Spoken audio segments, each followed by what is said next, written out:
જોહાર જય આદિવાસી મિત્રો, હું છું વિજય બારિયા અને વિજય બારિયા બ્લોગમાં તમારું હાર્દિક સ્વાગત છે। ફિલહાલ હું છું કચ્છની અંદર ને કચ્છની અંદર ભાગ રાખું છું। આજે શું કામ કરવાનો છે તમને લોકોને દેખાડવાનો છું।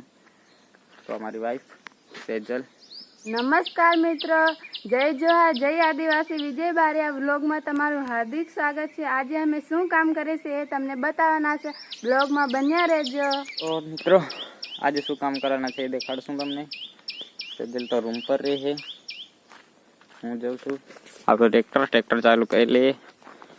આપણે રોપા વાવ્યા હતા આંબાના, વરસાદ તો આવતો નથી તો પાણી પીવડાવી દઈએ ને રોપાને। દોસ્તો આપણે ટ્રેક્ટર લગાવી દીધું છે, અંદર પીપ રાખી દે, 200 લીટર પીપળું રાખી દઈએ, પાણી ભરી લઈએ, પછી રોપાને એક એક ડોલ નાખી આવીએ। તો દોસ્તો આપણે પાણી ભરીએ છીએ પીપળામાં। તો દોસ્તો હવે આપણું થઈ ગયું છે, ટાંકી ભરાઈ ગઈ છે પાછળ વાળી। તો હવે આપણે પીવડાવી આવીએ આંબાને પાણી, એક એક ડોલ નાખી આવીએ।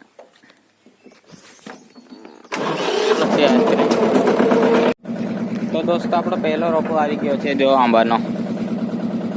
આને પાણી દઈ દઈએ આમાંથી। તો દોસ્તો આપણે આંબાને પાણી પીવડાવી દીધું છે, જો આ પહેલો આંબો। હવે આગળ બીજા આંબા હોય એને પીવડાવી દઈએ, આવું ભણાવી હમણાં આગળ જઈએ બીજા આંબા પણ। તો દોસ્તો આપણે આંબાને પાણી પીવડાવીને તો આવી ગયા છે। હવે જે ખારેકની અંદર આંબા વાયા હતા એ આંબાને મોટર ચાલુ કરી નાખીએ, એમાં લાઈનો પાથરેલી છે તો કનેક્શન તો કરેલા છે, ખાલી ડ્રીપનો માઇક્રો જ બેસાડવાનો છે તો એ બેસાડી દઈએ। તો એ કામ આપણું આંબાનું પૂરું થાય પછી પાછું રોટાવેટર ચાલુ કરશું। આપણે આંબામાં પણ નનકામાં ખારેકની અંદર જે આંબા વાયા હતા એમાં પણ પાણી ચાલુ થઈ ગયું છે ડ્રીપની અંદર। તો હવે તમને હું થઈ ગયું છે ને, કાચબો જુઓ કેવો દેખાય, આ જુઓ તમે કાચબો।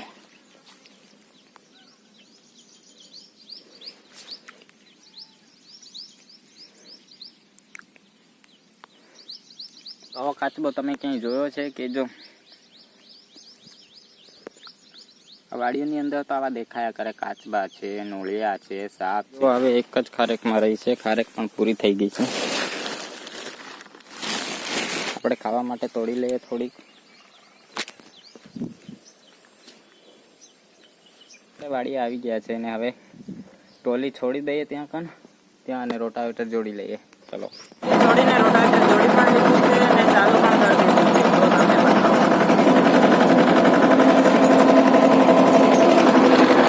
મિત્રો હવે 1 વાગી ગયો છે, આપણે ખેડીને આવી ગયા છે। ઉપરવાળું ખેતર ખેડાઈ ગયું છે, જો આ ખેતર ખેડાઈ ગયું છે। તો હવે આપણે જમી લઈએ પછી બીજું ખેતર ખેડવા જશું। તો દોસ્તો 2:30 વાગી ગયા છે અને પાછા કામ કરવા આવી ગયા છે। ટ્રેક્ટર જો આપણું ત્યાં પડ્યું છે, ત્યાં પાણી રાખવા માટે આવ્યા હતા। અને તડકો જો તમે, જાણે ઉનાળાનો તડકો થાય એવો થતું, ફૂલ ગરમી થાય। ચલો હવે મંડીએ આપણે ખેડવાનું ચાલુ કરી નાખીએ, કેટલું ખેડાય છે સાંજ સુધી, કાલે પાછું બહાર જવાનું। તો આજનું ખેડવાનું થઈ ગયું છે પૂરું, કેમ કે આપણે ગાયને કંઈક થયું હતું એટલે આપણે આવી ગયા હતા વાછડીને આપણીને। જો તમને દેખાડું, જો ગાયરી વાછડી, જો એના શરીર ઉપર ઝીણી ઝીણી ફોડકી છે।